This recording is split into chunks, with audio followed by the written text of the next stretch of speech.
औज़ुबिल्लाहिमिनश्शैतानिर्रजीम बिस्मिल्लाहिर्रहमानिर्रहीम। जी नाज़रीन, मैं हकीम अल्ताफ़ एक बार फिर मैं आप लोगों के दरमियान में मौजूद हूँ। दोस्तों, आज मैं आप लोगों के लिए एक बेहतरीन किस्म का टॉपिक लेके आया हूँ, गंजपन का देसी इलाज।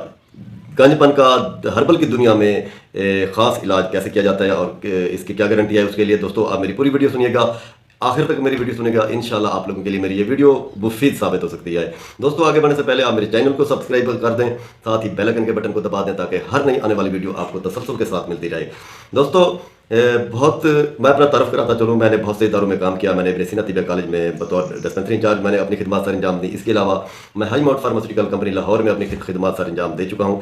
तहकीक पे काफ़ी हद तक मुझे अबूर है और इस टाइम मैं अपना मतलब ब्रेसिना अपना दवाखाना चला रहा हूँ। तो मैं आज आप लोगों के लिए एक बेहतरीन वीडियो लेके आया हूँ, गंजपन का देसी इलाज। जो मर्द हजरात गंजपन के शिकार हैं उनके लिए ये वीडियो मेरा तोहफा है। इंशाल्लाह मुझे दुआ देंगे आप लोग।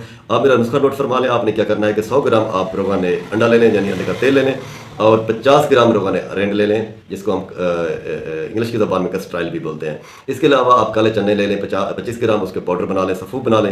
ये तीनों चीज़ें मिक्स करके आप हल्की आंच पे पकाएं। जब ये तीनों चीज़ें गाढ़ी हो जाएँ तो इसे आप जार में बंद कर दें। हस्बे ज़रूरत जब आप इस्तेमाल करना चाहें तो 2 चम्मच निकाल लें। इसका तरीकाकार ये है कि आपने पहले से गर्म करना है, थोड़ा सा नीम गर्म, यानी कि जब ये गर्म हो जाए तो आप उस हिस्से में जहाँ पे गंजपन है अपनी उंगलियों से मसाज करें, उसको मलें। 10 से 15 मिनट तक आप मसाज करते रहें। उसके बाद आप जो है ना 2 से 3 घंटे के लिए खुला छोड़ दें। उसके बाद आप नहा लें। इसके अलावा आप मुकव्वियत दिमाग ग़िज़ाएँ का इस्तेमाल करें, जिस तरह ईरानी खजूर, मगज़ बादाम, मगज़ पिस्ता, मगज़ जलगोज़ा। इस तरह के मगज़ियात आपके लिए बहुत ही मुफीद साबित हो सकते हैं। दोस्तों, ये आप लोगों के लिए मैंने एक तोहफ़ा दिया है, ये आप इस्तेमाल करें। बहुत ही रिजल्टेबल है और काफ़ी मरीजों पर मैं आजमा चुका हूँ। दोस्तों, आने वाली वीडियो में फिर मिलते हैं। बस सलाम।